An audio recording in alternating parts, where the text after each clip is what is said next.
Sanibona nonke bathandi bohlelo lika Professor Mnguni umthandi wabantu isehlula manye indoda engazalwanga okwasa nje isiphandle kwasa isikhona. Ngiyabingelela kakhulu abathandi bohlelo lami nabantu abahleze belalela izinto engikhuluma ngazo. Namhlanje ke ngithe ake sibuye sizobheka nje impilo yomuntu, sizobheka ikusasa lomuntu, sizobheka izinto ezenzekalayo empilweni yomuntu. Namhlanje ngikhuluma ngenxokozelo, ngikhuluma ngezomomo lapha ikhubalo elikhona lapha okuthiwa isiwomomo inxokozelo. Lo muthi uyisimangaliso ufana notshani, uma ubuka ngaphandle uyaba amaxolo akuhlaza, ube zimpande umuntu kuya ngokuthi ubukha ngani.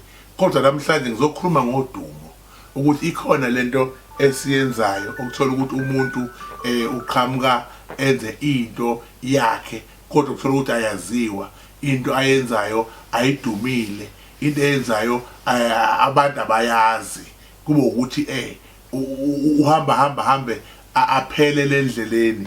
Udumo ke akukhona ukuba ilento eshiwa abantu kuthiwa khona ukuba yi-celebrate waziwe wonke abantu.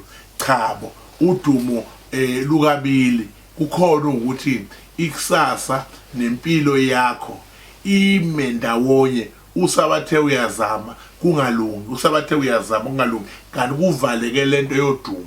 Into yodumo yenzeka kanjani na?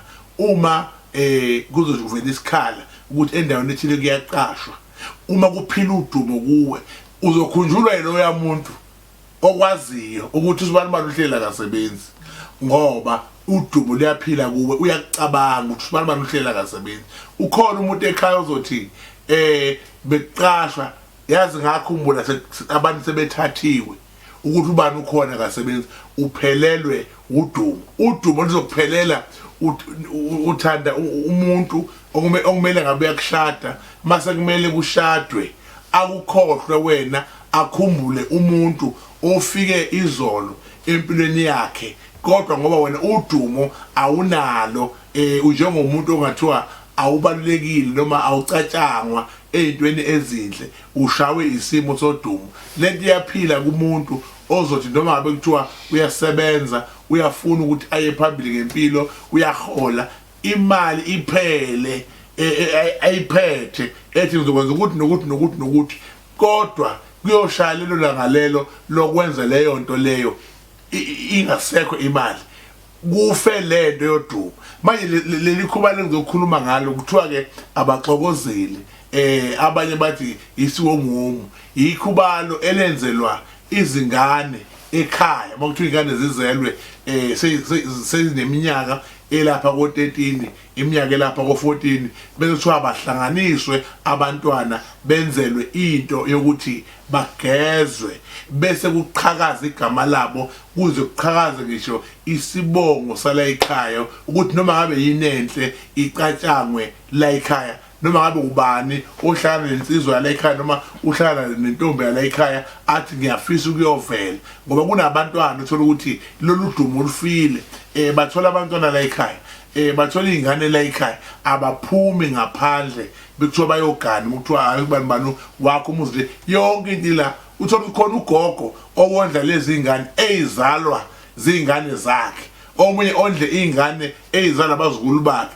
Inkinga umkhwenyana noma umuntu osuke ekuthanda akakubona umfazi. Lolu dumo lokuthi ungaba umfazi, ungaba unkosikazi, alukho kuwe, luphelile, ngoba leli khubalo lenziwe mhlambe kwabulawa ukuthi ungabi lutho. Ukhona umuntu ozothi ngifundile, ngiphelele, nginayo yonke into uba umfazi, kodwa ke ayikho indoda ethanda ukuthi ngibe umfazi wayo. Mawuthuyela nje lo muntu ngabe uyakhuluma, lo muntu ngabe unolaka, ngabe unani, akanayo yonke lento, umuntu oright kodwa nje akamtholi umuntu. Omunye umuntu akhelwe uhlelo ukuthi udumo lufe, uma ezothandana nomuntu oright komele umuntu ashone, uma ezothola umuntu okahle komele ashone, ngoba lento yodumo ikuyena. Ngizokhuluma ngaleyo nto ukuthi inxokozelo yenza ukuthi kuxokozele, njengoba nazi kuthiwa makungena umakoti ekhaya kuyakikizelwa, kuyaxokozelwa, kusuke kujatshulwa. ilento ke ekuwe egazini ukuthi nawe ufanele ukuthi la uqhamuka khona ujatshulelwe ngisho emsebenzini ukhona umuntu ozothi sebethola ikhundla abafika mumva kunami sebengeqile sebepromote angazi kangaka kodwa mina ngisami lapha awubonakali ufanele ukuba sesikhundleni ngoba lento ayikho kuwe abaxokozeli bakwazi ukwenza ukuthi wonke umuntu ejabule ngawe kudala kwakuthi makuliwa izimpi kucushiwe uthi mawuqhamuka kuthiwa esibona abantu abawu10 behamba nawe sabane sakuyeka kanti cha ilento ekuwe yodumo iyakhekile ngizokhuluma ngalokho kubathandi bohlelo lwami ngizokhuluma ngalokho kubabukeli balolu hlelo Dr. Mnguni uprofessor isehlula manje ukuthi iqaphele lonto leyo uma unenkinga enjalo yazi ukuthi la kaMnguni uzosizakala ngoba ongenzeki kubantu lapha koMnguni kuyasizakala nazi inombolo zami uma unenkinga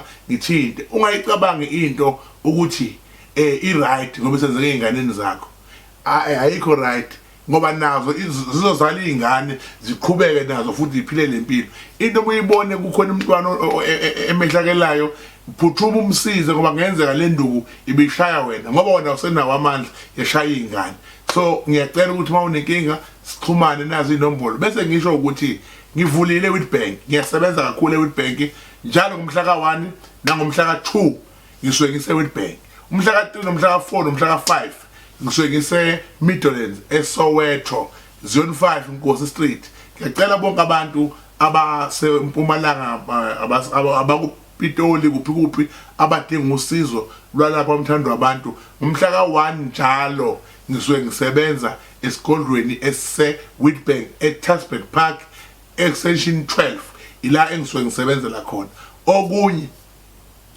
mangekho eTasberg ngisuke sengise Midlands ezone 5 eSoweto 3 4 and 5 ngiyacela wonke umuntu olalela video nomuntu obukayo bese ukuthi ke ibaphoma ngomhla ka11 ngolesihlanu ikhona enanda eMawoti bonke abantu abadinga ungena epophomeni bonke abantu abadinga ukusela izinto kunomnikelo ka250 ngizoba amakhandlela eliphephuli nelimhlophe sizobe senza izimangaliso khona ke ungaphuthelwa nokuthi ungaka subscribe ngiyacela usubscribe ngikhona ukukunika ngikhona ukukusiza uhlelo lami liyaqhubeka Khosi FM njalo ngo10 ebusuku umsobuluko liyaqhubeka uhlelo kuthenjwe comedian njalo ngo9 kuya ku10 ngomsobuluko liyaqhubeka uhlelo kuVibe FM njalo ngolesine ngo11 o'clock kusengihleli nabantu emini liyaqhubeka uhlelo 1 NTV